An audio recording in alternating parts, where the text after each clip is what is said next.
mempelajari posisi atau tujuan daripada hukum itu dan bagaimana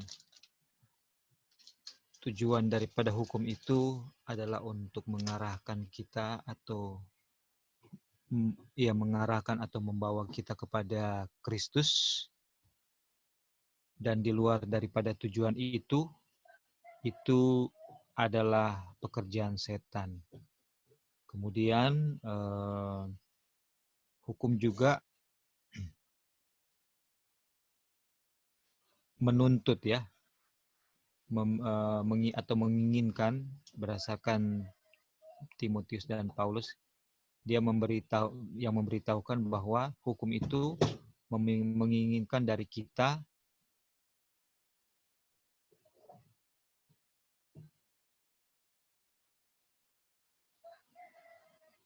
Yesus atau amal atau charity atau amal atau Yesus atau kebenaran Kristus.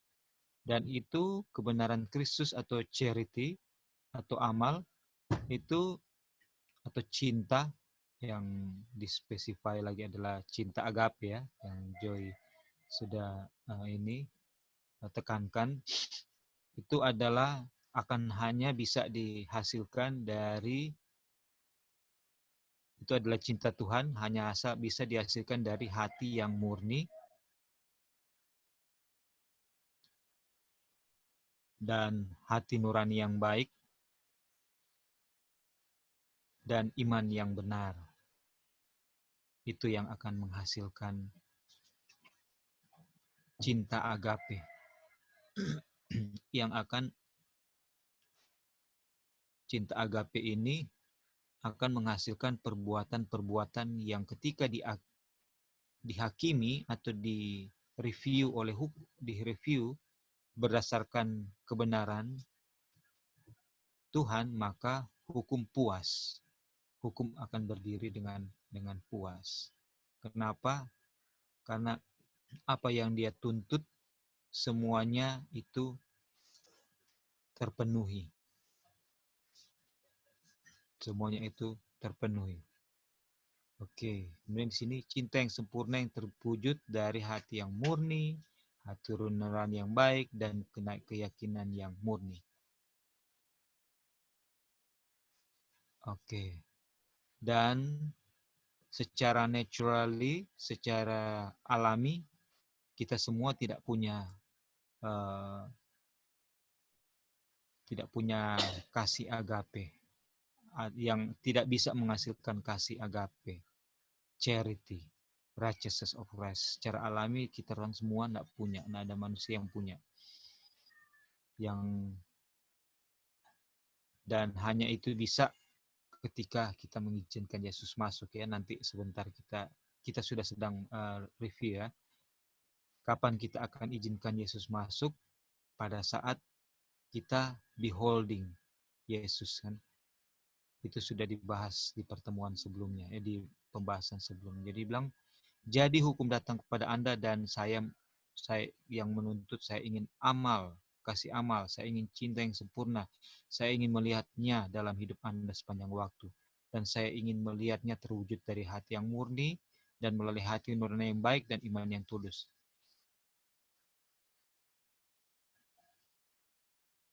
Dan waktu dituntut itu, dan ini adalah suatu terang yang seakan-akan seakan-akan baru, padahal inilah selama ini yang dituntut oleh hukum. Tapi selama ini yang kita mengerti adalah kita melakukan yang terbaik yang bisa kita lakukan. Itu yang selama ini menjadi preconceived opinion kita. Karena apa? Karena kita tidak beholding Christ. Selama ini Kristus atau kebenarannya yang sempurna, yang seutuhnya, the whole, seutuhnya itu hanya diambil sebagian-sebagian daripada tata cara keagamaan kita yang selama ini kita jalankan, kita lakukan. Hanya diambil sepotong-sepotong sehingga kita mengertinya bahwa kita lakukan yang terbaik. Padahal kita tidak melakukan, kalau kita melakukan yang terbaik, maka hukum tidak akan puas, kan?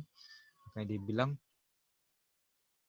bukan itu yang saya inginkan. Saya tidak ingin yang terbaik. Saya ingin kesempurnaan. Waduh. Saya ingin kesempurnaan. Kesempurnaan apa? Kesempurnaannya Kristus. Dia bilang, bagaimanapun perbuatanmu yang kuinginkan itu adalah keinginan Tuhan yang saya inginkan. Kehendak Tuhan yang saya inginkan di dalam kamu. Bukan kebenaranmu yang aku cari. Saya ingin kebenaran Tuhan dari Anda, bukan perbuatanmu yang kuinginkan. Saya ingin Tuhan melakukan dalam hidup Anda. Itulah yang dikatakan hukum kepada setiap orang. Jadi itulah yang hukum inginkan.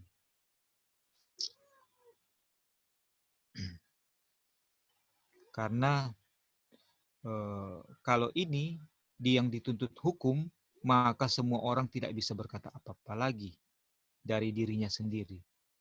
Ini. Nggak ada yang bisa bilang apa-apa lagi. Karena apa? Apa yang dituntut hukum nggak ada di setiap orang. Jadi mau bilang apa? Akan bungkam dan nggak bisa lagi apa? Menyombongkan diri atau membanggakan diri itu nggak bisa. Kalau sadar inilah tuntutan hukum. Kemudian sumber yang hukum tuntut itu ada dari siapa? Dari Kristus yang sedang berdiri di tempat saya berdiri saat ini. Jadi Kristus yang datang kepada kita di posisi saya sedang hidup dalam keinginan daging saya. Dia menawarkan kebenarannya bagi kita. Dan dia bilang, ini, ambil ini. Kalau itu kita ambil, maka itu akan memuaskan hukum. Apa itu yang dia tawarkan? Yaitu kehidupannya. Kehidupannya yang berisik, yang akan membuat hati jadi murni, kemurnian hati nurani yang baik yang akan dia ciptakan, dan iman yang benar. Di sini dia selalu katakan the unfeigned faith, ya, karena kita sudah pelajari bahwa ada iman yang mati. Ada iman yang mati yang tidak bekerja. Dan kalau ini sudah kita terima, maka otomatis hukum akan puas. Jadi di sini kita lihat bahwa hukum tidak memberikan apa yang dia tuntut. Nah, itu. Hukum tidak memberikan apa yang dia tuntut. Karena dia tidak punya itu. Dia tidak punya itu. Kita dapatkan apa yang hukum tuntut itu di dalam Kristus yang memberikan kita tawaran apa yang kita perlukan. Dan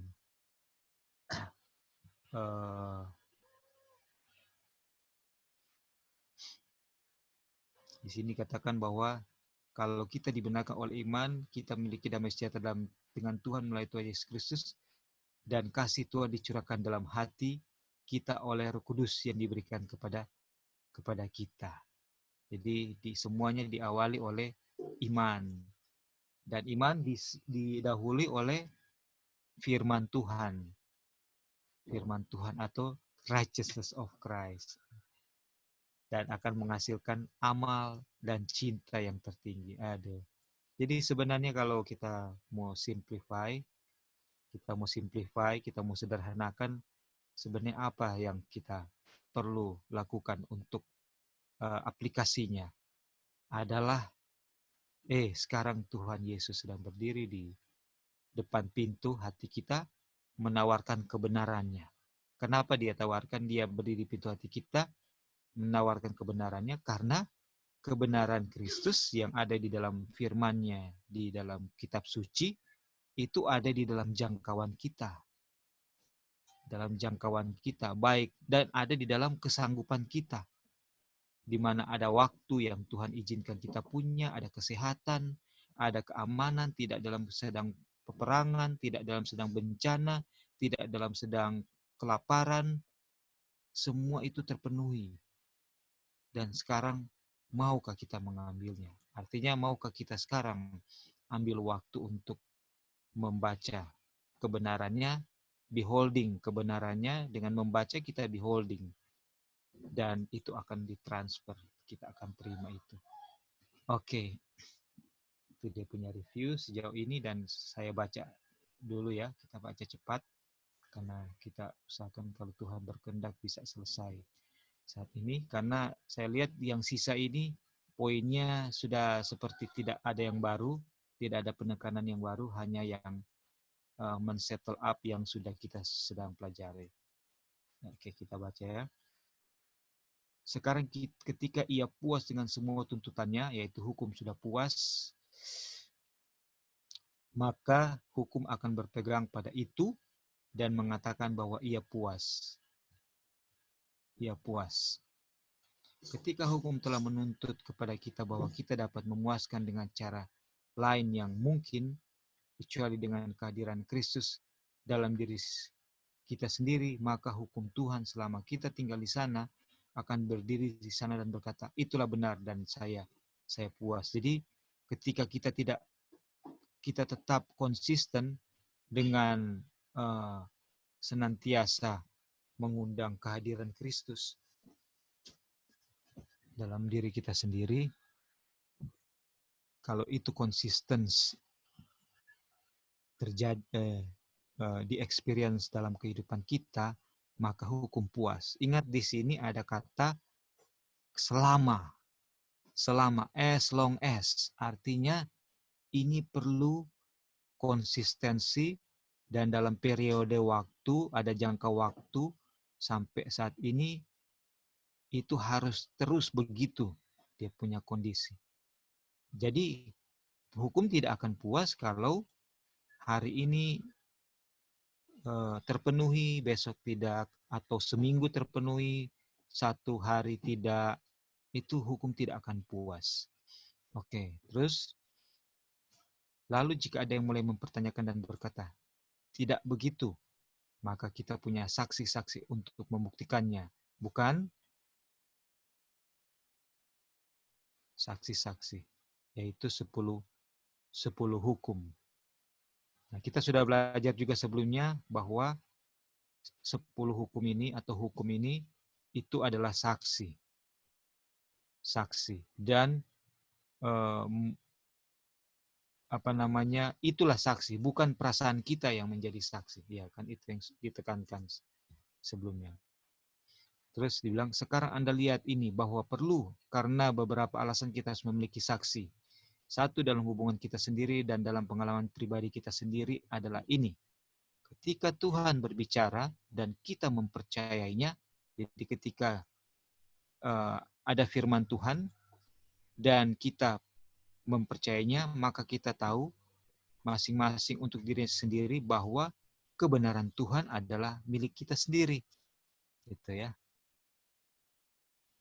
Jadi waktu firman Tuhan masuk, dia masuk karena pintu dibuka oleh iman, di situ kita tahu bahwa kebenaran Tuhan adalah milik kita sendiri.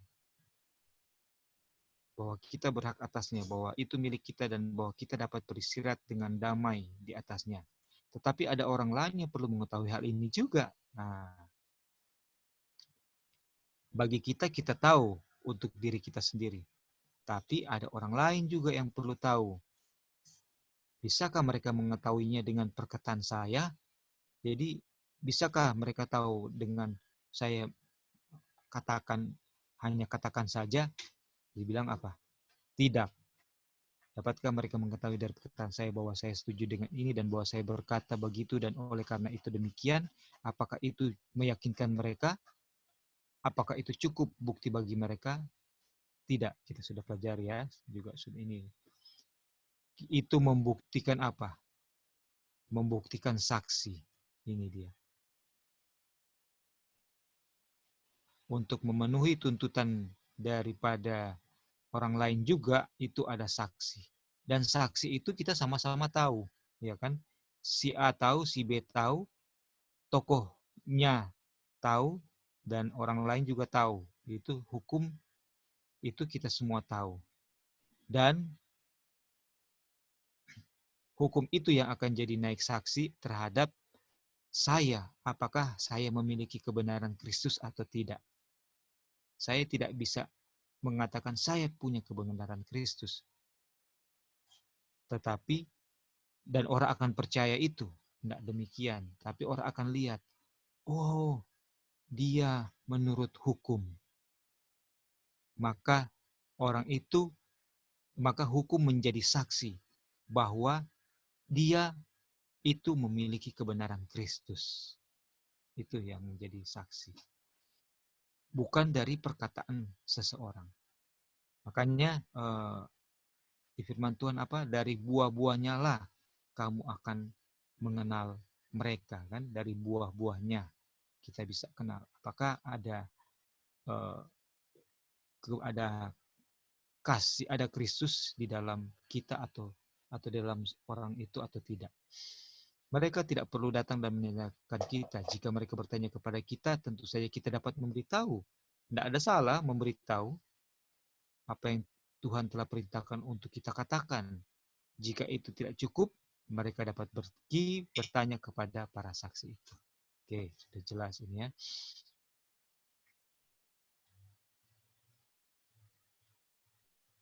Oke, jadi di sini, jadi orang yang mengaku percaya pada Yesus dan mengklaim kebenaran Yahweh yang datang kepada orang percaya dalam Yesus, apakah klaimnya itu cukup untuk dunia ini?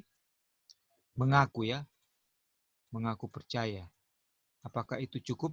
Ini dia apa lagi? Tidak ya. Jawab jemaat tidak. Atau apakah kata-kata kami dalam perjanjian itu sudah cukup? Tidak. Ya, mereka akan menjawab dan jumlahnya banyak yang akan mengatakannya. Jadi, disinilah kita lihat antara bedanya antara pengakuan dan apa ya? Kalau dia punya asli apa ya? Uh, ada yang bisa tolong bedanya antara pengakuan dan yang asli atau apa yang uh, true ya, yang benar, yang benar. Genuine, Kak. Ya, yang apa Joy? Agak kecil suaranya. Genuine, bukan? Genuine, ya, genuine, ya Genuine. betul. Thank you. Antara yang asli dan yang pengakuan. Dan pelajaran ini jelas sekali menyatakan kepada kita bahwa ini posisi bagaimana di mana posisi kita. Dengan pelajaran ini kita bisa apply untuk diri kita, posisi saya itu di mana? Ya kan? Posisi saya itu di mana? Apakah saya itu sebenarnya di hadapan hukum posisi saya itu bagaimana? Seperti itu. Apakah hukum akan puas dengan posisi saya saat ini? Itu. Kemudian, ya mereka akan menjawab dan jumlahnya banyak yang akan mengatakannya. Mengapa ya kami percaya pada Juru Selamat?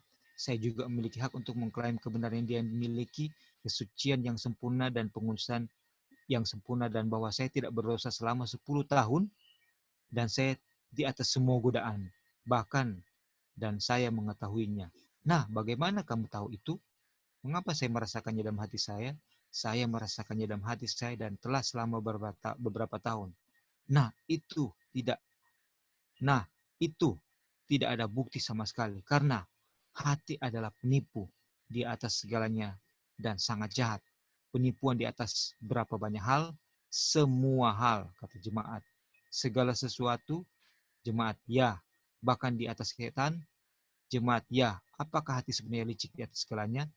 Dia berkata begitu, apakah kita dapat memahaminya atau tidak? Itu lebih licik daripada setan sendiri, bukan? Hati akan menipu saya lebih cepat dan lebih sering daripada setan.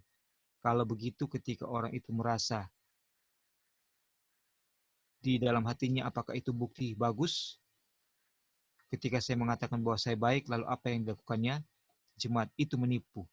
Salomo berkata, dia yang mempercayai hatinya sendiri adalah orang bodoh, dan dia bukan hanya orang bodoh, tapi dia juga tertipu dalam hal ini, bukan? Jadi saudara-saudara ini dibilang kita perlu sekali untuk menguji diri kita, hati kita dengan kebenaran Kristus, dengan firman Tuhan. Karena ini betul-betul ya, ini perlu kita sadari betul bahwa hati kita ini sangat berbahaya, sangat menipu. Karena patokannya adalah hati itu patokannya bukan kepada kebenaran Kristus. Bukan kepada kebenaran Kristus. Dan yang salah satu yang sangat menipu adalah perbuatan apa? Perbuatan baik yang kita usahakan, yang kita perbuat. Itu salah satunya yang sangat menipu. Yang sangat, saya masih ada yang baik yang saya bikin ini itu seperti itu ya. Padahal waktu kebaikan itu dibikin, itu bukan dilandasi oleh kasih agape. Dia dilandasi oleh kasih agape. Dan itulah sebabnya dikatakan segala sesuatu tanpa iman adalah dosa, kan? Iman itu kan, iman yang benar itu berasal dari hati nurani yang baik, hati yang murni. Di situ ada kasih di situ. Iman yang bekerja berdasarkan kasih. Jadi segala sesuatu yang kita lakukan kalau tidak terhubung dengan surga, maka itu akan menipu kita. Itu akan menipu kita. Jadi betapa kita lihat ya, betapa tidak berdayanya kita sama sekali ya. Kalau tanpa koneksi dengan surga, kita pasti akan jatuh, membuat kesialan dalam diri kita dan orang lain. Tapi di satu sisi yang lain, tanpa koneksi dengan surga, kalau kita bisa produce kelihatannya good works, itu akan membuat kita menjadi percaya dengan hati kita, percaya dengan diri. Sehingga kita akan merasa bahwa kita mampu, kita punya kemampuan gitu ya. Dan inilah yang sangat menipu, sangat menipu. Dan hukum tidak bisa dipuaskan dengan kondisi ini. Oke. Nah, ini kita baca terakhir ya. Kebenaran Yahweh sekarang dimanifestasikan dengan iman kepada Yesus dan ketika itu disaksikan oleh hukum. Aduh, ini sudah diulang-ulang terus ya. Oke. Sekarang ada yang boleh tolong bacakan mulai dari yang di highlight sini. Apakah Dion boleh tolong baca, Dion? Ini review lagi bagian terakhir. Review terus. Bisa, Uncle. Ya, silakan Dion. Mulai dari maka hukum adalah ya. Maka hukum adalah pertama membawa kita kepada Kristus, dan setelah hukum itu menuntun kita kepada Kristus dan kita telah menemukan Dia, kemudian hukum bersaksi bahwa itulah masalahnya. Pertama, memberikan pengetahuan tentang dosa, dan kedua memberikan kesaksian tentang kebenaran Yahweh yang melalui iman. Kalau begitu, siapapun yang menggunakan hukum Tuhan untuk tujuan lain selain dua tujuan ini kapan saja, apa yang dia lakukan dengan hukum Tuhan, jemaat mematikannya. Dia memutarbalikkan semuanya. Dia menggunakannya untuk tujuan yang tidak pernah dimaksudkan Tuhan sama sekali.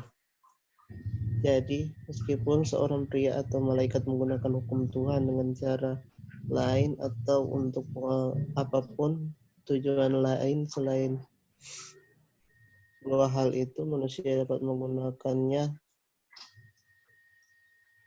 untuk keduanya, tetapi malaikat dapat menggunakannya untuk satu hal. Iya, Dia telah oke. memutar. Jadi Ya. Dion, apa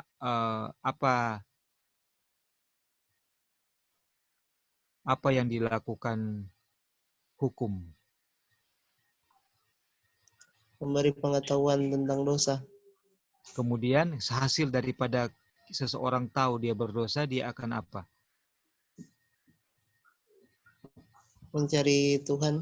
Nah, jadi dikatakan bahwa hukum mengarahkan orang kepada Kristus, Kristus. ya kan?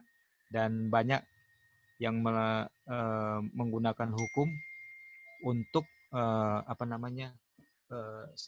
maksud yang lain daripada itu. Oke, lanjut. Sekarang kepada kebenaran, ya kan? Yaitu hukum mengarahkan orang kepada kebenaran. Nah, sekarang kebenarannya. Boleh lanjut, Dion?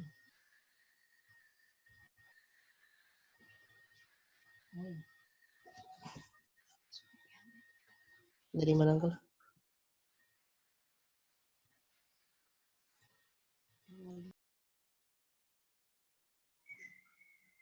Dari Iya, manakah kebenaran kita, ya, jemaat silakan. Tuhan? Kebenaran mereka jika saya, demikianlah firman Tuhan, 2 Korintus 4 ayat 6.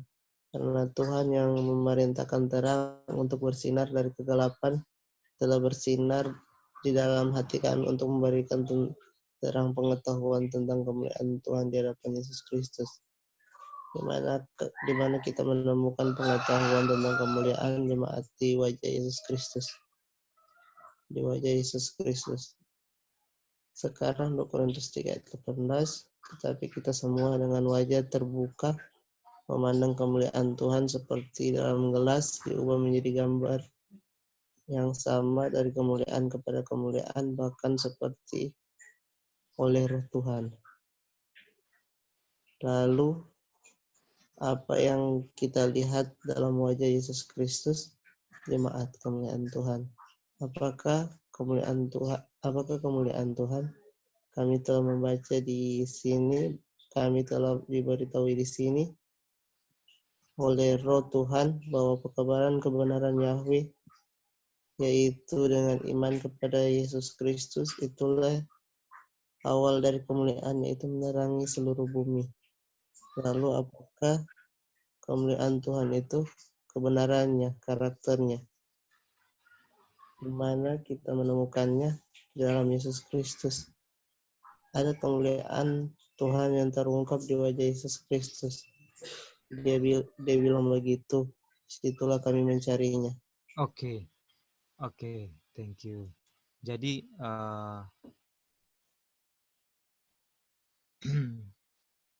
jadi apa yang dikatakan di sini, Dion, mengenai kebenaran Tuhan, di mana kita dapatkan itu? Terdapat dalam Kristus. Ya, Kebenaran adalah karakternya. karakter Tuhan, ya, karakter Tuhan. Dan di mana kita menemukannya, karakter Tuhan, Di kebenarannya? wajah Kristus. Di wajah Kristus.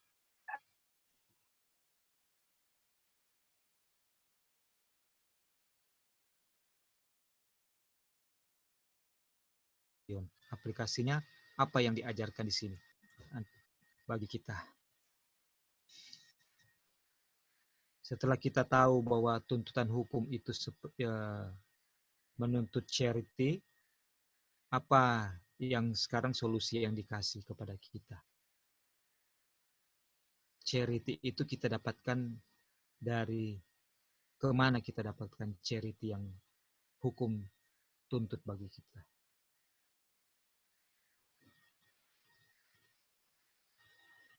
Bisa dengar, Dion? Ya, kembali ke apa? Ke cari Tuhan, Uncle. Oke. Dan apakah hukum minta itu dihasilkan dari kita? Apakah hukum akan minta terus itu setiap transaksi kehidupan, setiap detik kita melakukan transaksi kehidupan, kan? Iya, Kita berbicara, kita berpikir, kita semua yang kita isi satu hari itu, kan? Dan semua itu, apakah hukum selalu berdiri di situ dan mengevaluasi semua yang kita transaksi kehidupan yang kita lakukan, yang kita katakan, pikirkan, lakukan, apakah hukum berdiri di situ dan melihat apakah yang dihasilkan ini adalah kebenaran Tuhan, atau hukum ada dia punya absen, tunggu ya, jam sekian sampai sekian saya mau istirahat dulu. Enggak, kan? iya, Jadi Uncle. bukankah itu yang dikatakan tadi, kan? Enggak ada dia punya istirahat atau enggak ada dia punya off-off-nya. Jadi ini kita lihat ya, aduh, bahwa eh, semua kita punya transaksi kehidupan itu akan disaksikan oleh hukum. Dan apakah itu bukti adalah adanya charity di dalam kita, kasih amal atau tidak, itu akan disaksikan oleh hukum. Dan hukum akan bersaksi. Jadi bukan hati kita, tapi hukum. Dan hukum bilang bahwa, saya sudah kasih tahu kamu punya dosa-dosa, kamu punya kamu punya pelanggaran, apakah kamu sudah datang kepada Yesus atau enggak, saya tahu gitu ya. Saya tahu. Oke. Dan ini terakhir kita bacakan, kemudian kita katakan bahwa apakah kita mengandalkan hukum untuk kebenaran? Tidak. Bahkan setelah kita dibawa kepada Kristus, apakah kita mencari kebenaran di sana, jemaat mencari kebenaran di hukum? Tidak. Di mana kita mencari kebenaran? Di wajah Yesus Kristus. Di sana kita semua dengan wajah terbuka memandang seperti dalam gelas, gambar yang sama dari kemuliaan menjadi kemuliaan, dari kebenaran menjadi kebenaran, dari karakter ke karakter, dari kebaikan menjadi kebaikan, bahkan seperti oleh Roh Tuhan. Jadi di sini sudah sangat jelas ya bahwa kita harus temukan kebenaran Kristus dari wajah Yesus di Yesus. Inilah tugas kita setiap hari, setiap saat, agar kita betul-betul bisa memiliki apa yang dituntut oleh hukum dari kita. Oke, sampai di sini ada yang mau menambahkan? Untuk selanjutnya kita mau minta tolong Wanda mau bacakan. Sampai di sini kita sudah sebenarnya masih belum ada poin yang baru, ini masih kayak pengulangan saja. Pengulangan saja. Oke, kalau begitu Wanda boleh lanjut baca. Oke. Lalu, tidakkah Anda melihat bagaimana kebenaran yang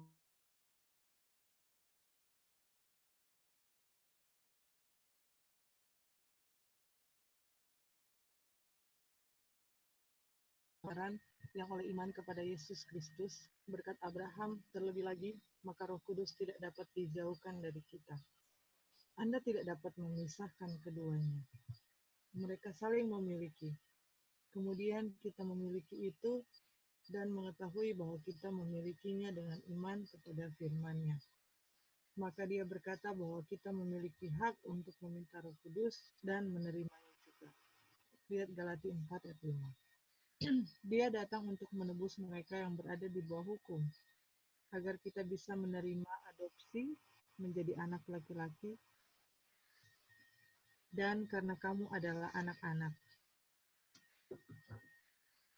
Tuhan telah mengirimkan roh anaknya ke dalam hatimu. Dia mengirimkannya. Dia mengirimkannya. Dia tidak ingin menahannya. Dia mengirimkannya ke dalam hati. Itu adalah pemberian gratis.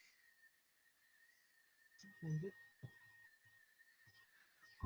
Lalu saya berkata, tidakkah Anda melihat bahwa tidak mungkin memisahkan kebenaran Yahweh dan Roh Kudus? Jadi, diubah menjadi gambar yang sama dari kemuliaan menjadi kemuliaan, seperti oleh Roh Tuhan.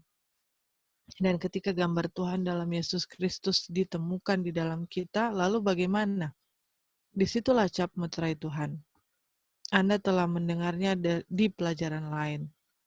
Ketika dengan melihat ke dalam wajah Yesus Kristus, dan di sana sendiri setelah menerima kebenaran, Yahweh yang karena iman kepadanya, dan selalu memandang ke dalam wajahnya yang mulia, yang mencerminkan kemuliaan Tuhan. Efeknya adalah mengubah kita menjadi gambar yang sama untuk menyempurnakan gambar Tuhan dan memulihkannya di dalam kita dengan karya Roh Tuhan di atas jiwa.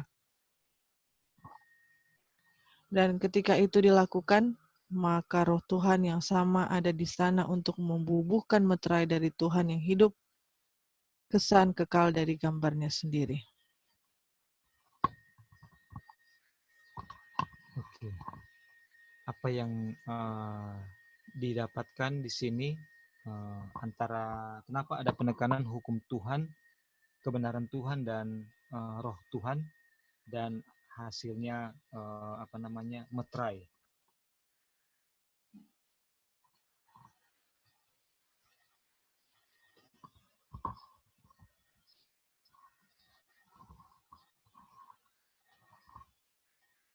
Mungkin bisa diperjelas pertanyaannya.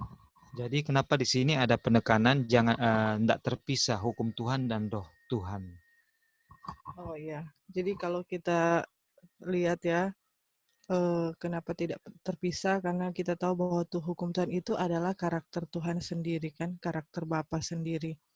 Dan Roh Tuhan itu adalah roh dari Kristus ya, roh dari Kristus yang tadi kita sudah bacakan. Jadi kenapa tidak terpisah? Karena itu adalah satu. Dan Roh Kristus ini yang Bapa berikan kepada kita semua untuk dikatakan tadi bahwa kita semua berhak untuk memiliki, kita semua berhak untuk meminta, dan kita semua berhak untuk mendapatkan. Dan itu adalah janji Tuhan. Kalau kita minta, kita harus klaim kan, dibilang tadi. Dan juga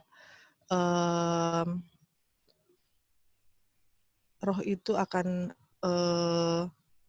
jika kita minta Roh Kudus itu akan menolong kita, mengingatkan kita sudah tahu ya tugas dari Roh Kudus itu menginsafkan kita semua dari dosa dan kesalahan kita, dan apabila dan menyadarkan kita kan, dan begitu dengan melalui firman Tuhan, dibilang juga tadi melalui firman Tuhan. Jadi kalau kita sudah mendengar firman Tuhan, baca firman Tuhan, Roh insafkan kita, maka itu disitulah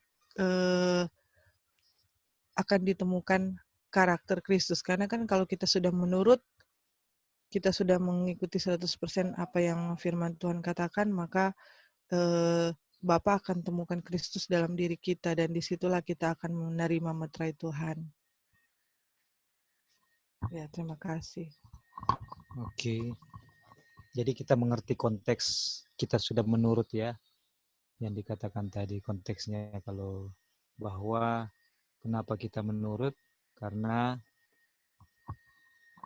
kita menerima meterai Tuhan, menerima kebenaran Tuhan. Oke. Jadi kita mau tambahkan di sini bahwa ketika dengan melihat ke dalam wajah Yesus Kristus, di sini efeknya adalah mengubah kita menjadi gambar yang sama. Jadi ini apa yang sudah sedang kita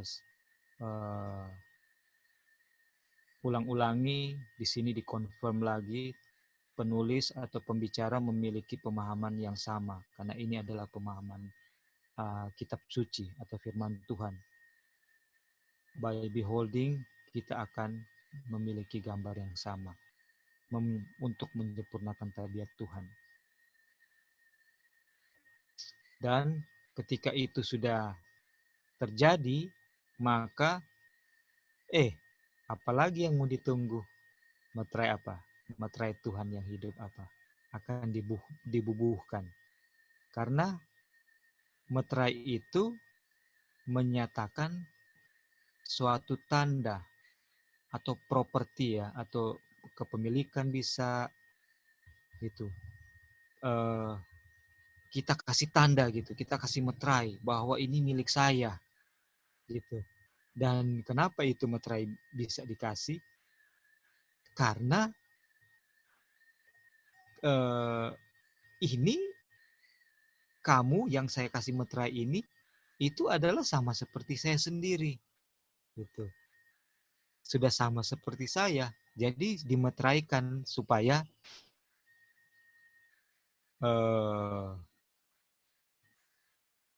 dia punya fungsinya berjalan. Materai itu kan nanti ada fungsi ya, ada fungsinya. Waktu sudah dimeteraikan berarti sudah apakah malaikat yang akan menjalankan tugas atau apapun itu tahu bahwa inilah yang sudah disendirikan karena sudah sama dengan Tuhan. Oke, sampai di sini kira-kira ada teman-teman yang mau melengkapi mengenai kutipan yang terakhir ini.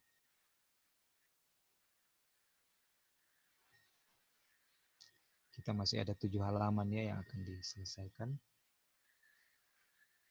Oke, ini sudah jelas ya, sebenarnya ini pengulangan terus ya. Oke, jadi apakah Brother Lali boleh tolong bacakan? Oke, Kak. Ya.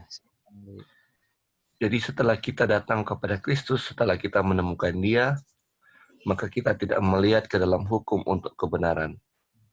Di manakah kita mencari atau di manakah kita melihat? Di wajah Yesus Kristus.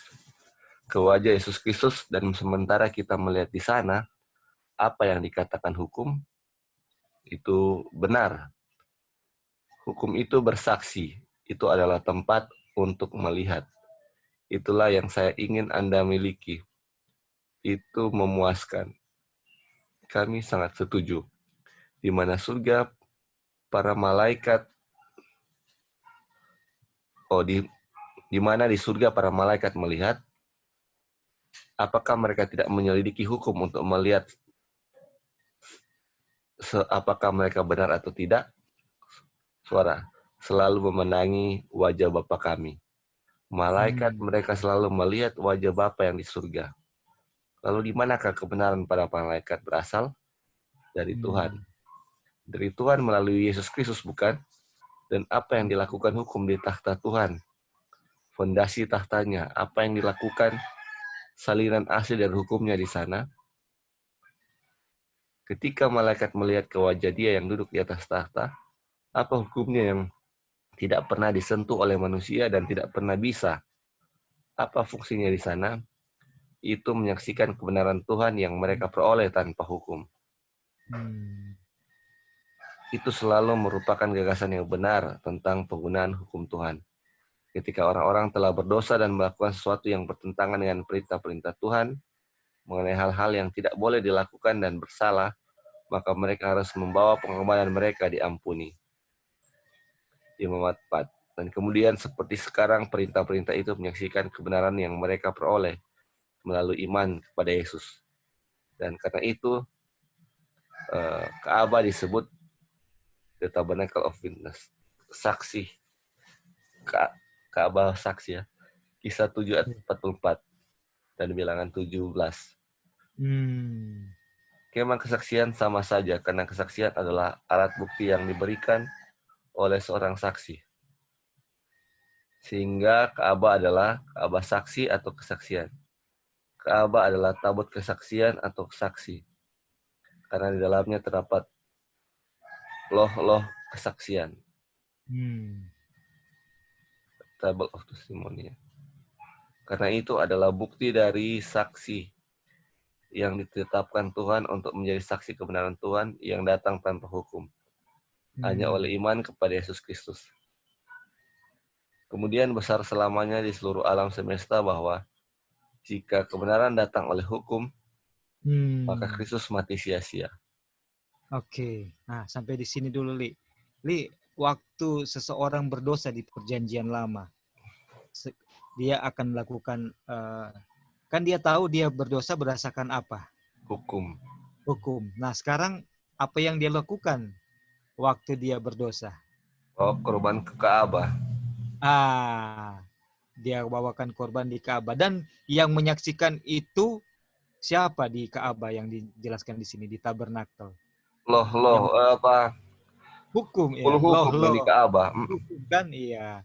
Tapi apakah hukum akan menganggap orang itu benar karena dia ada lakukan itu, atau sesuatu yang lain yang membuat dia benar? Apa yang membuat dia akan keluar sebagai seorang yang dibenarkan setelah dia berdosa dan dia tunaikan itu upacara itu? Kebenaran Kristus mungkin ya yang dia. Kebenaran Kristus yang dia terima oleh iman, ya kan? Dia kan pergi ke situ, dia tahu maknanya kan, bahwa dia harus korbankan hewan, binatang yang terbaik yang sesuainya itu semua. Dan itu bukan karena hewan itu punya salah, tapi karena dosa-dosanya, dan dia lihat sendiri kan, hewan itu harus dia korbankan, dan dia sedih dan dia berduka cita. Dan dia tahu dengan iman bahwa karena dosanya ini, satu saat nanti Mesias akan mati juga dengan cara yang sama seperti binatang ini mati, dan sayalah yang akan menyembelih Mesias. Itu kan dia punya kebenarannya di situ. Dan waktu dia lakukan itu dengan iman, dia diampuni kan dosa-dosanya. Tapi bukan hukum kan yang membuat dia ini kan. Hukum di sini tadi dijelaskan sebagai apa? Saksi. Sebagai saksi. Itulah fungsi hukum. Menyatakan dosa dan menyatakan bahwa orang itu sudah memiliki kebenaran Kristus. Dan pembicara membawa case ini kepada di sorga, di mana di surga tidak ada apa? Tidak ada dosa. Bagaimana posisi hukum dan di dunia yang tidak ada dosanya? Itu adalah apa?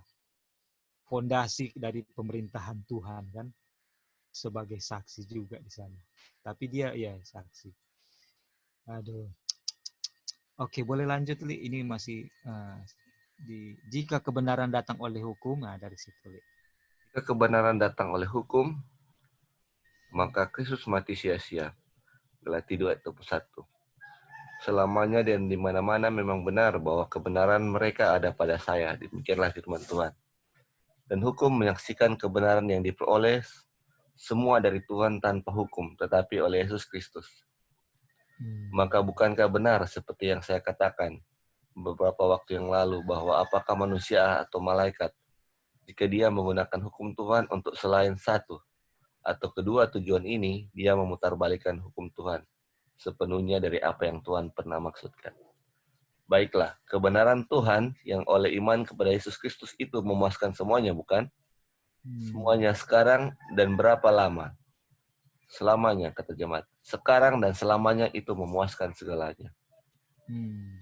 Kalau begitu kita mungkin tahu sendiri bahwa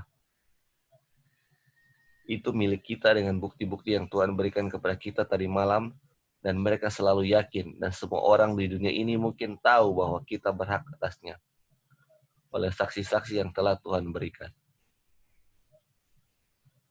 Oke, lanjut, Li. Nah, ini untuk menyesuaikan kita dengan meterai Tuhan, kebenaran Tuhan, agar melalui ini kita dapat diubah dari kemuliaan menjadi kemuliaan, menjadi gambar yang sama. Dan ketika itu selesai, lalu apa? Apa saksinya? Jemaat, hari Sabat Tuhan itu akan menjadi saksi dari pekerjaan yang telah selesai itu sampai selesai. Oke. Nah, sampai di sini. Eh, Bagaimana ini sekarang sudah masuk ke hari Sabat? Apa ini dia punya hubungannya? Ini kayak Meterai kalau kan ada meterai kan? Nah, oke, silakan. Dan Sabat. Ya. jadi kalau ini yang kita maksud ya, kalau maksudnya apa namanya, kita pikir ya, kalau yang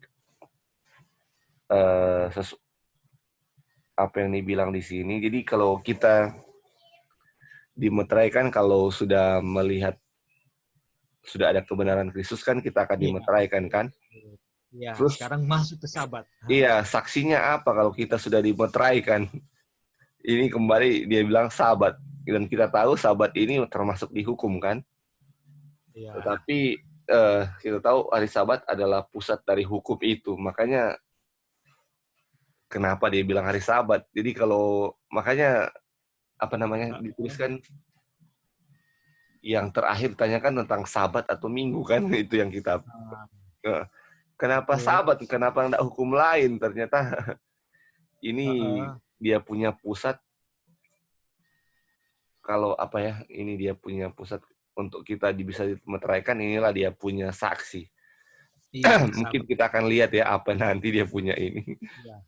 Itu yang Tapi bisa dilihat. dari sini kita sudah ingat kan, meterai itu dari konteks ada satu sih, tapi pertama meterai kepada orang-orang yang sudah tidak bercacat celah kan, akan terima meterai. Dan kedua, Sabat juga sebagai meterai yang diberikan kepada umat Tuhan kan, pada umat Tuhan. Itu. Nah, sebenarnya sampai di sini orang bisa lihat ya, kalau Sabat itu memang dilihat dari kacamata hukum. Kalau orang-orang yang pemelihara Sabat, kalau dievaluasi dengan hukum, itu sebenarnya dia akan kan dibilang to keep the Sabbath holy, men themselves must be holy, ya kan? Jadi sebenarnya orang yang masalahnya adalah yang mengaku sebagai pemelihara Sabat atau mengaku orang Advent lah ya. Ada juga yang lain kan yang memelihara Sabat. Itu banyak kan mengaku pemelihara Sabat. Tapi waktu dilihat dengan kacamata hukum yang menuntut kebenaran Kristus, sebenarnya waktu kebenaran Kristus itu ada kepada pemelihara Sabat ini, kepada orang-orang yang mengaku memelihara Sabat ini, betul-betul dia pelihara Sabat karena ada kebenaran Kristus yang bisa dilihat oleh kacamata diskrediti oleh hukum lihat sejalan ini, iya kan? Pemelihara Sabat ini betul-betul memenuhi semua tuntutan saya. Dan kenapa memenuhi? Karena semua yang dilakukan itu karakter Kristus. Jadi di sini kita lihat bahwa meterai Tuhan itu adalah hari Sabat, dan meterai Tuhan yang dikenakan kepada orang-orang yang memiliki karakter Kristus yang tidak ada cacat, itu sama. Itu sama. Itulah sebabnya tidak bisa dipisah antara tadi yang diulang-ulang kan, nggak bisa dipisah antara apakah Roh Kudus dan hukum Tuhan dan kebenaran Tuhan. Itu semua itu sebenarnya sejalan. Yang menjadi permasalahan adalah kita atau yang tidak mengerti pelajaran ini, itu kita mengaku memelihara Sabat. Tetapi kita tidak diarahkan untuk mencari kebenaran Kristus. Jadi pengakuannya, saya hari Sabat, hari Sabtu, jangan tidak bekerja, tidak melakukan apa-apa, tetapi saya lakukan itu bukan berdasarkan kebenaran Kristus yang seutuhnya, yang selengkapnya, yang saya sudah ketahui, yang saya sudah terima dengan iman. Sehingga tidak semua orang yang mengaku memelihara Sabat itu berlayak untuk terima meterai Tuhan.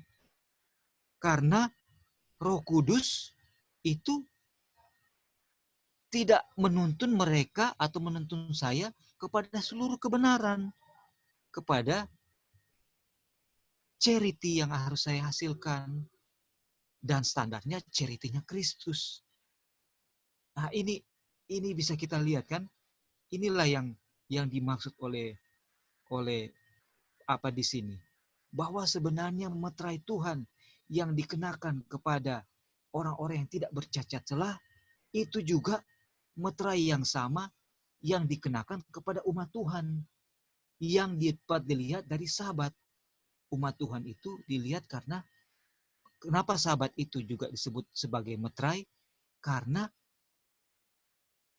orang-orang yang menerima sahabat dan memelihara, yang remember and keep the Sabbath holy, itu sebenarnya orang-orang yang sudah sebenarnya tidak didapati lagi cacatnya. Karena kebenaran Kristus ada di orang umat-umat yang keep the Sabbath holy, yang remember the Sabbath and keep the Sabbath holy. Karena mereka sudah menjadi holy untuk keep the Sabbath. Tapi holy ini standarnya yang hukum minta adalah righteousness of Christ, yang mana mereka harus hasilkan charity, the love of God, agape. Itu dia. Aduh, ini jelas sekali ya, ini apa namanya, bagaimana pembicara menghubungkan antara meterai Tuhan Sabat dan meterai kepada orang-orang yang sudah beholding Christ, sudah terima righteousness-nya Christ, bukan dihukum yang dia dapatkan righteousness-nya Christ, tapi di Kristus, beholding Christ, di wajah Kristus. Hasilnya adalah orang itu akan keep the Sabbath holy, dan dia menjadi representatif daripada sahabat keeper,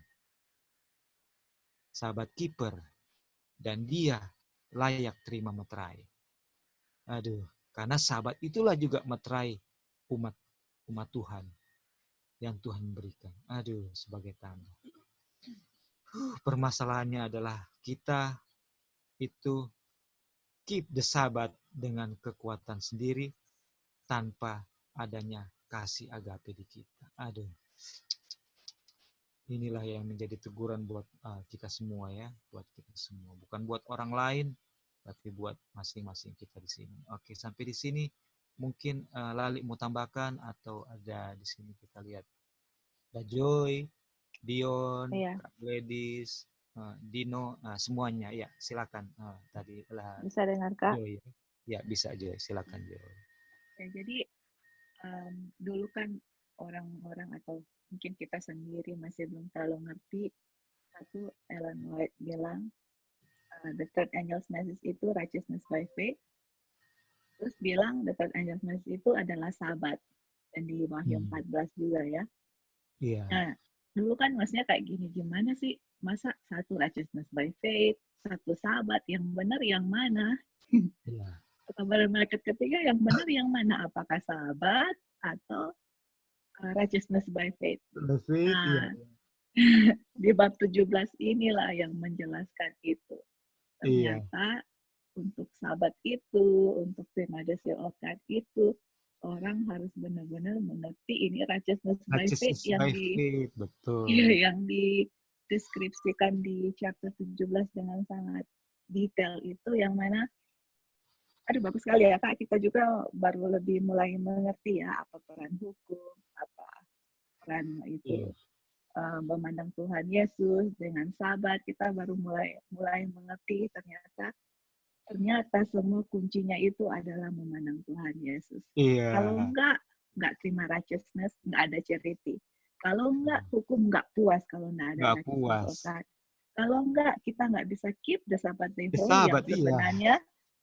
Jadi, ternyata kayak kalau mau ingat orang punya perjalanan kehidupannya, orang belajar ini semua ini, Tuhan itu tuntun orang, I can say dengan apa ya, puji Tuhan ya, kasihnya itu menuntun orang untuk benar-benar bisa mengerti righteousness by faith, bisa mengerti bagaimana beholding Christ, Dan Iya. itu semua adalah sangat esensial untuk keselamatan. Karena kalau nggak bikin itu, Kak Roy, kayaknya imagine orang nggak akan bisa punya charity, hukum nggak bisa puas dengan orang punya righteousness, nggak Iya. bisa di-seal. Ini kan bukan main-main, Kak. Ini kan keselamatan antara hidup kekal Itu. dengan kematian kekal. Kalau orang nggak take it serious ini, waduh, semua kita akan menganggap kita semua yang bikin, hukum nggak puas, selfish, spiritual, apa yang Kak Roy bahas, spiritisme, akhirnya ujung-ujungnya Iya, terima mark of the beast, sedangkan spiritualisme. orang pikir, saya sudah good work, I saya see. sudah aktif di gereja, tapi inilah inti dari righteousness by faith, yang mana ujungnya hari Sabat untuk terima the seal of God. Aduh, puji Tuhan, it's wonderful, thank you, Kak. Ingat nggak Jo yang apa ayat mana? Remember ya, Sabat dan akulah Tuhan yang menyucikan engkau. Iya kan? Ada Ezekiel 12, ya. Yehezkiel 12 ayat 12. Iya. Kan? Atau 20 ayat 12, something like that. Iya, jadi Adalah bagaimana itu, iya. Jadi bagaimana itu Sabat juga akan menunjukkan sebagai Tuhan, kepada Tuhan, kuasa Tuhan yang menyucikan kan, kuasa kepada Tuhan yang menyucikan kita. Waduh. Iya Kak, no wonder itu Sabat itu tanda yang mana I am the Lord that sanctify you. Itu kan? Saya, righteousness saya yang membuat kamu suci. Tapi untuk bisa kamu suci, bagaimana saya Tuhan? Beholding dia itu intinya selalu dibilang tadi dari, sedangkan malaikat di surga behold Christ, untuk mereka dapat righteousness tanpa ada hukum. Semua kalau yang behold Christ akan jadi bisa terima righteousness. Iya, akan memuaskan hukum, betul. Dan hukum akan puas. Aduh. Jadi sebenarnya problemnya di dunia kekristenan, kita bilang aja situ ya secara general, itu adalah sebenarnya karena intinya kita boleh bilang bahwa gospel itu adalah mengarahkan orang, mengundang orang. Kalau kita kabarkan Injil itu sebenarnya kita mengundang orang untuk tertarik dan mau memandang Yesus kan. Dan orang akan tertarik dan mau ketika saya khotbahkan gospel dan saya juga praktikkan itu. Dan orang akan lihat itu kan. Dan Kristus yang dijadikan pusat. Tapi somehow kita lihat bahwa ternyata dalam perjalanan orang-orang yang mengaku pengikut Kristus, ya kita semua lah dalamnya pokoknya, itu yang kita alami ternyata selama ini bukan Kristus yang ditinggikan, bukan kebenarannya, bukan kita diarahkan memandang kepada wajah Yesus supaya dapatkan dia punya righteousness, tapi justru kepada seakan-akan yang sama, gunakan nama Yesus dan bla bla bla bla, tapi bukan itu dia punya fokus utamanya. Sehingga menjadi lain itu yang diulang-ulang oleh pembicara. Tujuannya diubahkan kepada sesuatu yang lain. Padahal hukum mengarahkan kita untuk meminta kebenaran Kristus yang berdiri di dekat kita, itu mengetok ya dan mengetok. Itu sebenarnya problem. Aduh. Halo Kak. Iya silakan Jo. Iya Kak, sorry kita tambahkan. Jadi sebenarnya selama ini orang keep Sabat itu hanya formalitas kan. Excuse me Joy, boleh di-refresh lagi mikrofon atau gimana, agak kecil ini. Ya, sorry. Iya Kak. Kita dengar sekarang Kak? Kita dengar? Masih kecil kalau di kita. Ya. Belum maksimal seperti yang maksimal kalau dia jadi. Ya bisa dengar ini Kak. Nah ini mantap ini sudah. Oke. Jadi sebenarnya selama ini orang itu keep Sabat itu formalitas kan, in reality ya. Jadi kalau dulu masih kecil, kita nggak tahu apa kalian pernah alami, kita alami. Orang-orang selalu bilang gini, oh ngana kok hari Sabat jang jaba dusta hari Sabat, atau apa namanya, kalau ngana berdusta ndak mau masuk surga, masuk neraka. Jadi seakan-akan hukum itu membuat orang jadi apa ya, wah ketakutan begitu. Oh karena hari Sabat nih boleh berdusta, seperti itu ya Kak. Jadi orang punya persepsi itu bagaimana ya mengenai hari Sabat dan melalui hukum. Jadi kayak satu beban dan sesuatu yang menakutkan begitu. Padahal sebenarnya tujuan hukum yang diberikan kepada kita itulah yang A.T. Jones bilang sudah diputar balikan.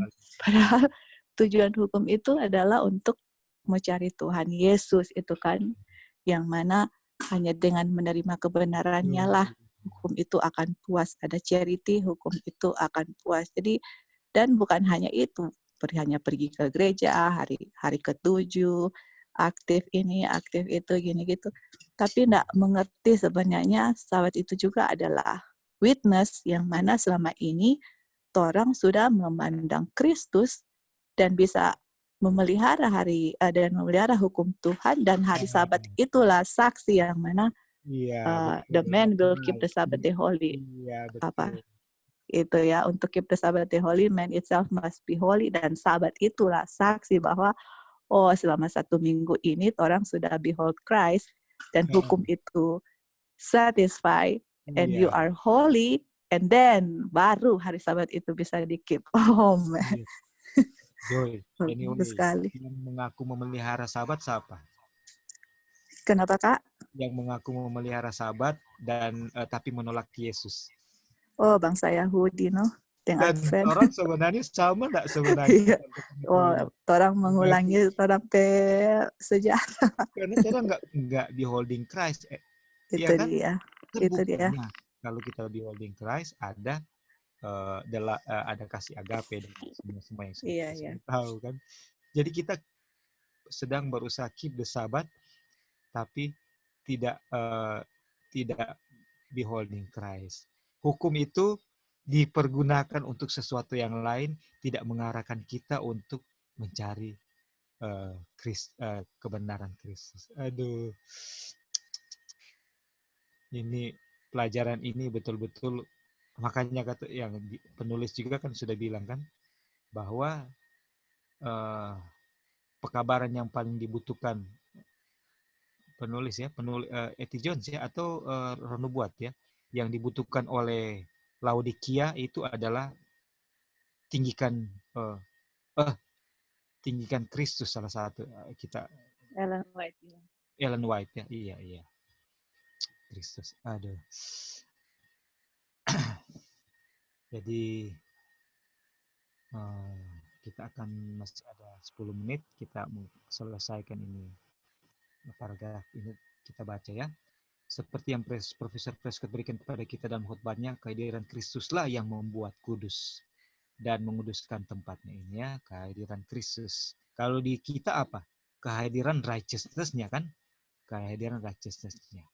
Waktu kita memiliki righteousness dalam kehidupan kita, akan kudus kita ya. Dan ketika kehadiran Kristus ada dalam kepenuhannya, lalu di mana tempat itu? Itu disucikan. Apa tanda pengudusan? Sabat. Dan pengudusan yang lengkap adalah pekerjaan Tuhan yang lengkap dalam jiwa. Kemudian ketika pekerjaan Tuhan selesai dalam jiwa, hukum Tuhan akan bersaksi sepanjang jalan. Sepanjang jalan ini berarti continuously ya, tidak ada putus-putusnya. Tetapi bagian khusus manakah dari hukum Tuhan yang menjadi saksi dari hal khusus itu?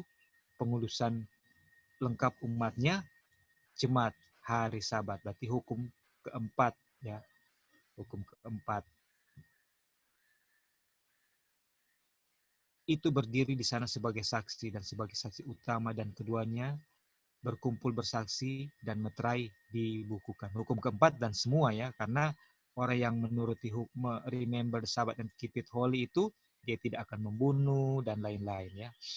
Oke. Dan pada saat sudah hari Sabat itu sudah betul-betul memang terrealisasi dan tergenapi di dalam umat Tuhan, maka meterai diberikan. Pekerjaan itu selesai.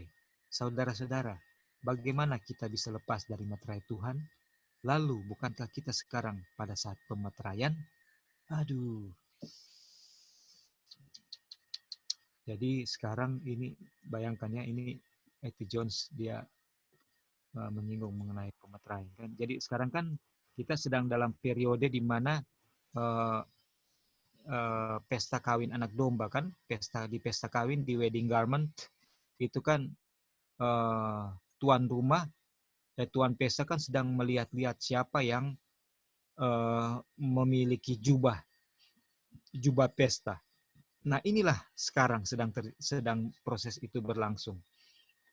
Proses itu sedang berlangsung. Bapa sedang menunggu spotless karakter, yaitu yang bisa dicapai melalui wedding garment atau kebenaran Kristus yang dikenakan oleh kita. Itu yang sedang dilihat.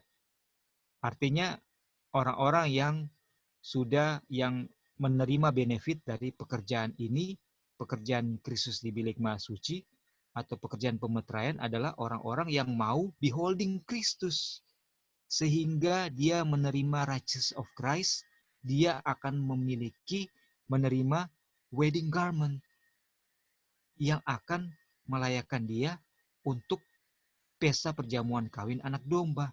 Pada saat Yesus nanti akan menerima kerajaannya, dia itu berlayak untuk menjadi tamu di situ. Itu kan, itulah pelajaran kita. Kita diarahkan kepada kebutuhan. Ini pelajaran seirama dengan pekerjaan Kristus saat ini di bilik maha suci. Kristus lagi menunggu, Kristus menolong kita untuk mendapatkan wedding garment, jubah kebenaran. Jadi dia tunggu pertobatan kita dan imannya di dalam kita. Dia lagi tunggu itu. Pada saat dia temukan kepada kita, maka di situ dia mulai transfer, dia punya apa? Dia punya righteousness. Wedding garment mulai kita terima. Dan pada saat wedding garment sudah diterima, sealed, dicap, dan siap untuk dihadapkan kepada Bapa atau yang lanjut usia. Yang lanjut usia. Buku-buku dibuka itu hanya untuk mencari siapa yang punya wedding garment. Karena ketika masih ada dosa, berarti belum punya wedding garment. Belum punya jubah kebenaran Kristus. Dan itulah yang sedang berlangsung di surga. Dan pekabaran inilah yang akan membuat kita mengikuti dengan iman di mana ada domba itu berada. 144.000 mengikuti anak domba kemana dia pergi. Jadi betapa pentingnya pekabaran ini yang sudah sedang kita pelajari. Selalu mengingatkan kita untuk lihat wajah Yesus. Supaya kita ditransfer kebenaran Kristus. Aduh.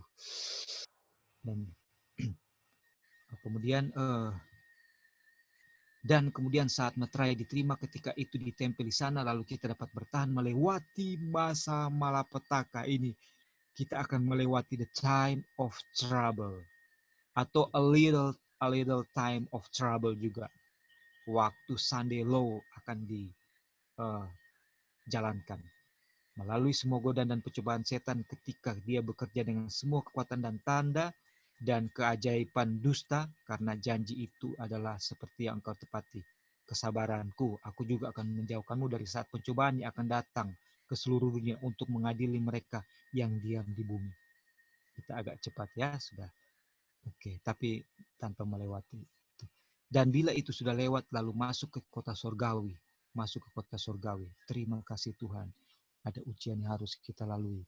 Tetapi saudara-saudara, ketika kita memiliki kebenaran Yesus Kristus ini, kita memiliki apa yang melewati setiap ujian, teman-teman. Ya, ini kita lihat ketika keadaan sudah semakin deru-deru perang, deru-deru kehancuran ekonomi, wabah di mana-mana, jalan perlindungan kita hanyalah beholding Christ.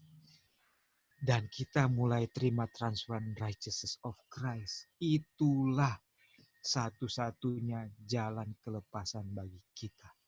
Dan hukum Tuhan mengarahkan kita untuk melakukan ini oleh Roh Kudus. Inilah pelajaran kita. Inilah kebutuhan kita saat ini. Seek ye first the kingdom of God and His righteousness. Kemudian lanjut, dan pada hari itu akan ada 2 pesta di sana. Akan ada beberapa orang di sana ketika pintu ditutup. Dan mereka akan ingin masuk dan berkata, Tuhan, bukalah untuk kami. Kami ingin masuk. Dan seorang datang bertanya, apa yang telah Anda lakukan sehingga Anda harus masuk? Apa hak Anda untuk memasuki warisan di sini? Klaim apa yang Anda miliki atas hal ini? Oh, kami kenal denganmu. Kami sudah makan dan minum di hadapanmu. Dan kamu telah mengajar di jalanan kami. Ya, selain itu kami telah bernubuat atas namamu. Dalam namamu kami telah mengusir setan, dan dalam namamu kami telah melakukan banyak pekerjaan luar biasa. Ya, kami telah melakukan banyak hal luar biasa. Tuhan, bukankah itu cukup bukti? Apa dia bilang? Kami tidak mau yang terbaik darimu. Ya kan, yang tadi kembali ke atas. Kami hukum bilang, saya mau kebenaran Kristus. Ya, apa jawabannya? Apa jawabannya? Enyahlah dari hadapanku. Kamu yang melakukan kejahatan. Kenapa? Karena yang terbaik darimu adalah kejahatan. Bila dibandingkan atau diuji oleh hukum. Aduh. Yang terbaik darimu itu adalah kejahatan. Dan selama ini, saudara-saudara, yang kita lakukan adalah yang terbaik dari kita. Dan itu adalah kejahatan. Ketika dinilai oleh saksi yang setia, oleh saksi-saksi, yaitu hukum. Kemudian apa yang mereka katakan? Kami telah melakukan banyak pekerjaan luar biasa. Kami telah melakukannya. Kami baik-baik saja, kami benar, kami adil. Benar sekali, karena itu kami berhak berada di sana. Buka pintunya. Tapi kita tidak dihitung di sana, bukan? Ada rombongan lain di sana hari itu, sekelompok besar orang yang tidak dapat dihitung oleh siapapun, semua bangsa dan kerabat, bahasa dan orang. Dan mereka akan datang untuk masuk. Dan jika ada yang bertanya kepada mereka pertanyaan itu, apa yang telah Anda lakukan sehingga Anda harus masuk di sini? Klaim apa yang Anda miliki di sini? Jawabannya adalah, oh, harusnya ini jawaban yang benar. Ini jawaban yang hukum tunggu dari kita. Oh, saya sama sekali. Kalau saya sudah menerima righteousness of Christ, itu waktu hukum bilang apa yang telah Anda lakukan sehingga Anda harus masuk ke sini, seharusnya orang yang menerima meterai Tuhan akan menjawab ini. Oh, saya sama sekali tidak melakukan apapun untuk saya pantas masuk ke dalamnya, untuk menerima untuk bisa masuk ke dalam situ. Saya orang berdosa, hanya bergantung pada kasih karunia Tuhan. Oh, saya begitu celaka, begitu sepenuhnya menjadi tawanan dan dalam perbudakan sedemikian rupa, sehingga tidak ada yang bisa membebaskan saya kecuali Tuhan sendiri. Begitu sengsara, sehingga yang bisa saya lakukan hanyalah memiliki Tuhan yang terus-menerus menghibur saya. Begitu miskin, sehingga saya harus menerima. Saya harus terus-menerus memohon kepada Tuhan. Begitu buta, sehingga tidak seorang pun selain Tuhan dapat membuat saya melihat. Begitu telanjang, sehingga tidak ada yang bisa mendandani saya, kecuali Tuhan sendiri. Semua klaim saya bahwa saya miliki adalah apa yang Yesus telah lakukan untuk saya. Tapi Tuhan telah mencintaiku. Ketika dalam kesengsaraan saya menangis, Dia membebaskan saya. Ketika dalam kesengsaraan saya menginginkan penghiburan, Dia menghibur saya sepanjang jalan. saat saya dalam kemiskinan saya memohon, Dia memberi saya kekayaan. Ketika dalam kebutaan saya minta Dia untuk menunjukkan jalan. Saya tahu jalannya. Dia menuntun saya sepanjang jalan dan membuat saya melihat.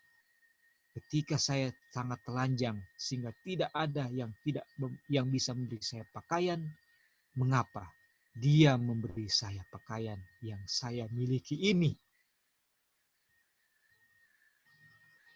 Dan jadi semua yang bisa saya berikan, semua yang harus saya miliki, hadir sebagai yang bisa saya masuki. Tuntutan apapun yang akan menyebabkan saya masuk adalah apa yang Dia lakukan untuk saya. Jika itu tidak melewatiku, maka aku ditinggalkan. Dan itu juga akan terjadi. Jika saya ditinggalkan, saya tidak punya keluhan untuk dibuat. Diam kan? Waktu ditanya, mana jubah kamu? Dia orang itu apa? Speechless. Tapi, bukankah ini memberi saya hak untuk masuk dan memiliki warisan? Saudara-saudara, statement ini bukanlah statement yang harus kita hafal dan kita akan katakan lewat hafalan. Tuhan, saya tidak punya apa-apa. Tuhan, saya tidak punya kebenaran. Ini adalah sesuatu yang keluar dari hati yang paling dalam yang akan dinyatakan ketika saya melihat kebenaran Kristus.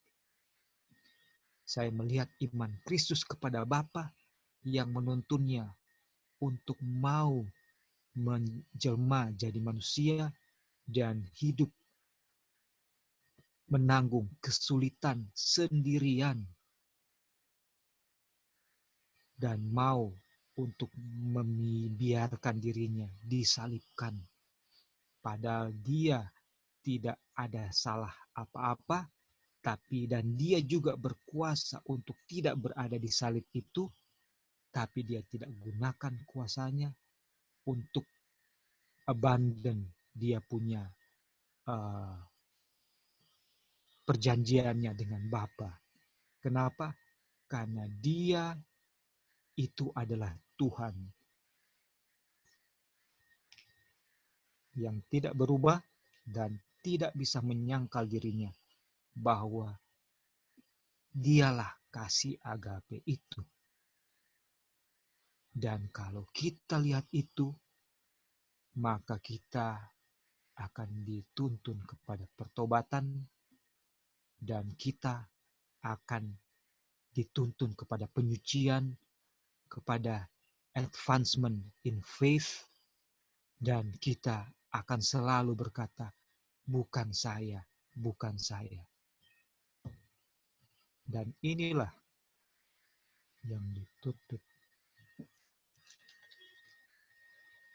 oleh hukum.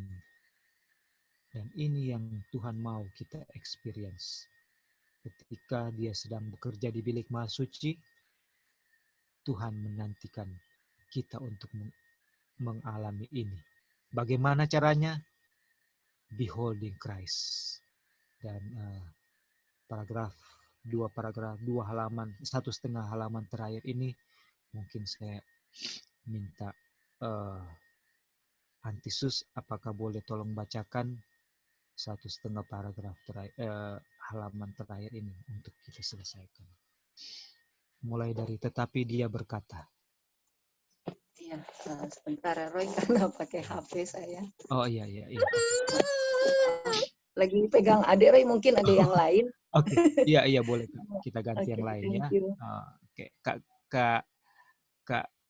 Kak Gladys ya, Kak Gladys yang ada di bawahnya di list saya. Apakah dalam posisi aman, nyaman? Tidak aman sih, boleh yang lain. Ya, Oh, oke, Kak. Apakah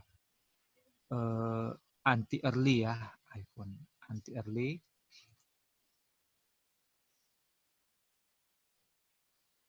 Halo Roy. Ya, bisa nanti. Oke, dari tetapi dia berkata, ada beberapa orang yang sangat khusus di sini. Mereka ingin benar-benar puas dengan semua orang yang lewat di sini. Kami memiliki 10 penguji di sini. Ketika mereka menyelidiki kasus seorang pria dan mengatakan bahwa dia baik-baik saja, mengapa lalu dia bisa lulus? Apakah Anda bersedia ini dipanggil untuk memeriksa kasus Anda? Dan kami akan menjawab, ya, karena saya ingin masuk dan saya bersedia untuk menjalani pemeriksaan apapun. Karena meskipun saya ditinggalkan, saya tidak memiliki keluhan untuk dibuat. Saya tetap tersesat ketika saya dibiarkan sendiri. Baiklah, katanya, kita akan menelpon mereka nanti. Maka 10 orang itu dibesarkan dan mereka berkata, mengapa? Ya, kami benar-benar puas dengannya. Mengapa ya? Pembebasan yang dia peroleh dari kemalangan adalah yang dilakukan oleh Tuhan kita. Penghiburan yang dia dapatkan sepanjang jalan. Dan bahwa dia membutuhkannya banyak yang diberikan Tuhan kita. Kekayaan yang dia miliki, apapun yang dia miliki. Miskin seperti dia. Tuhan memberikannya dan buta. Apapun yang dia lihat adalah Tuhan yang memberikannya kepadanya. Dan dia hanya melihat apa yang menjadi milik Tuhan. Dan meskipun dia telanjang, pakaian yang dia kenakan itu Tuhan memberikannya kepadanya. Tuhan menjalinnya. Dan itu semua ilahi. Hanya Kristus, ya dia bisa masuk. Aduh, siapa ini 10 saksi anti? Itu bukan yang menceritakan yang 10 orang kusta itu, bukan? Bukan ya? Kayaknya bukan anti. 10 hukum ya? Iya, 10 hukum. Dan 10 hukum sedang memeriksa seseorang. Dan apa yang membuat 10 hukum bilang orang ini layak untuk masuk? Yang di highlight ini.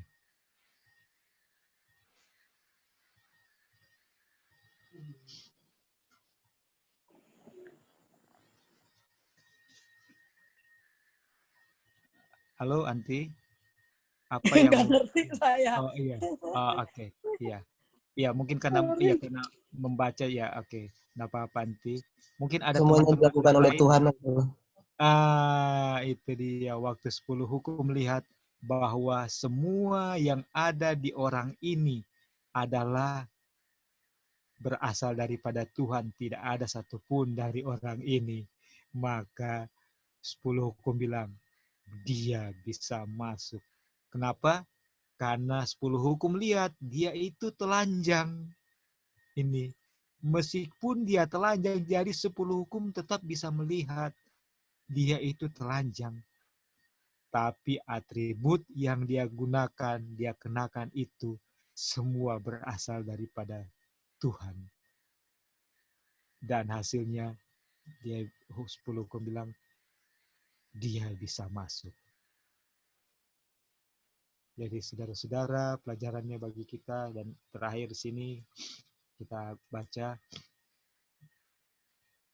Yesus membayar semuanya, semua padanya aku berhutang, dosa telah meninggalkan noda merah tua, dia mencucinya putih seperti salju, dan kemudian saudara-saudara akan datang dari gerbang suara musik yang paling manis, penuh kelembutan, dan belas kasihan juru selamat saya. Suara itu akan datang dari dalam. Masuklah, engkau diberkati Tuhan. Aduh, betapa indahnya ya suara panggilan ini ya. Merdu sekali ya, mau memanggil ya kepada orang-orang yang sudah mencuci jubahnya putih seperti salju di dalam darah anak domba ya yang telah tersembelih. Mengapa engkau berdiri di luar, dan pintu gerbang akan diayun lebar terbuka, dan kita akan memiliki jalan masuk yang berlimpah ke dalam kerajaan abadi Tuhan dan Juru Selamat kita, Yesus Kristus. Oh, Dia adalah Juru Selamat yang lengkap.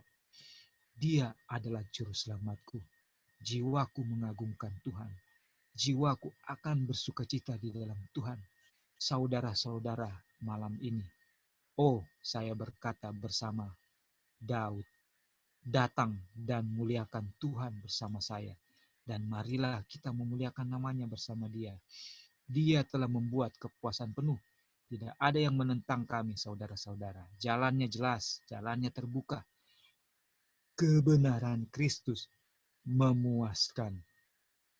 Itu adalah terang dan cinta dan kegembiraan dan keunggulan. Kalau saudara-saudara, sekarang Kristus menunggu kita di dalam tulisannya, di kerinduan skala zaman, kebahagiaan sejati, di perumpamaan-perumpamaan Tuhan Yesus, kemenangan akhir.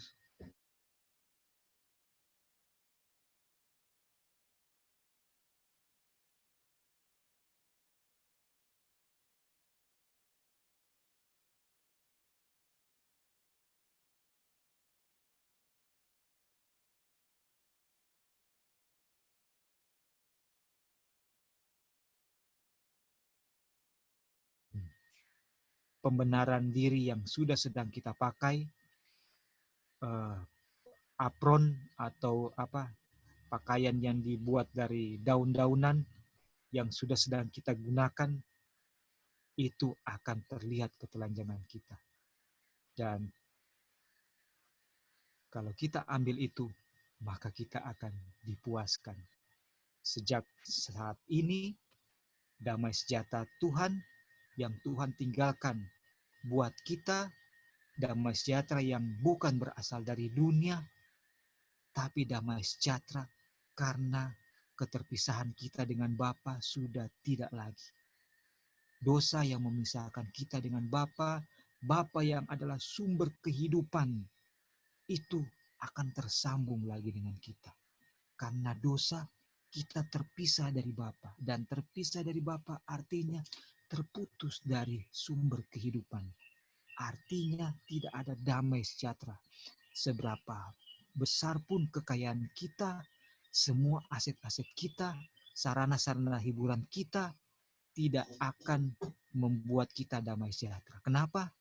Karena waktu kita bangun, kita akan melihat rambut semakin putih, rambut semakin habis, gigi semakin rusak, atau mata semakin rabun, kulit semakin berkerut. Itu menunjukkan sebentar lagi saya punya waktu yang Tuhan berikan 70 tahun, kalau itu baik, itu akan berakhir. Apapun yang akan, ketika kita lihat ini, tidak ada damai sejahtera dalam kita. Tapi damai sejahtera yang terbesar adalah waktu kita melihat bahwa saya yang harus mati, tapi Yesus yang mati bagi saya, dan bahkan menyediakan satu tempat di mana tidak ada tangis, duka cita, sakit. Itu adalah menjadi milik saya. Walaupun saya mati saat ini, jaminan itu sudah saya pegang. Itulah damai sejahtera yang Tuhan mau berikan kita mulai saat ini, bahkan ketika di dunia. Dan dikatakan, bangkitlah, bersinarlah, karena terangmu telah datang, kemuliaan Tuhan telah bangkit atasmu. Karena lihatlah, kegelapan akan menutupi bumi. Kita lihat keempat mata angin masih ditahan, kita tidak tahu sampai kapan. Itu kehancuran, kebinasaan. Setan dengan geramnya akan menghancurkan mesin-mesin perang, ya, nuklir dengan kekuatan 5 megaton atau berapa di zaman Hiroshima Nagasaki, menghancurkan kota yang lumayan besar, dan sekarang kekuatannya 30 kali lipat. Satu mata, satu inti nuklir, dia punya daya hancur 30 kali lipat daripada apa yang di Hiroshima dan Nagasaki. Dan itu siap untuk dilepaskan.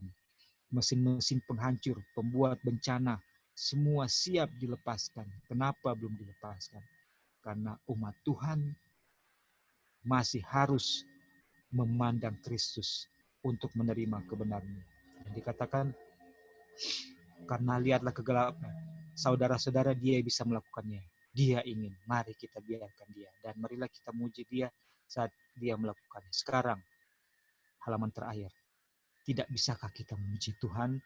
Maka setiap orang di rumah ini yang ingin melakukannya, Anda pergi saja sekarang. Saya akan mengatakan amin untuk setiap katanya.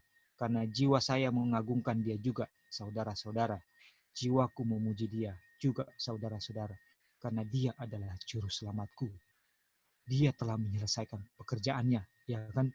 Reconciliation at the cross is done. On the side of God.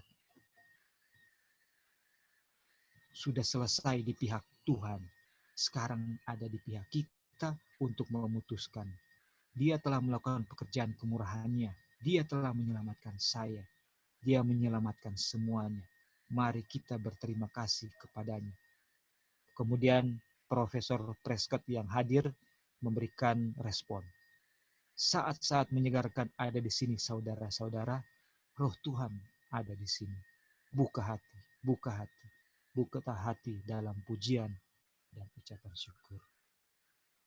Kiranya ini boleh kita experience masing-masing dalam kehidupan kita untuk memandang kepada Kristus agar kita boleh menerima kebenarannya, kasihnya yang dituntut oleh hukum. Dan biarlah ini menjadi pengalaman hidup kita mulai saat ini dan selanjutnya. Dan silakan kalau ada yang mau menambahkan untuk melengkapi sebelum kita akan tutup.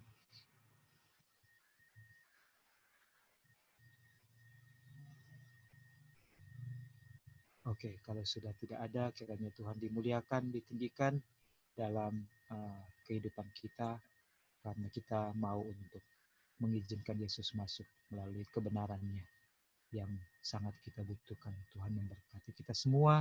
Kita bawa semua ini dalam nama Tuhan Yesus. Tuhan berkati. Amin. Oke, mari kita bertelut dan kita tutup dengan doa.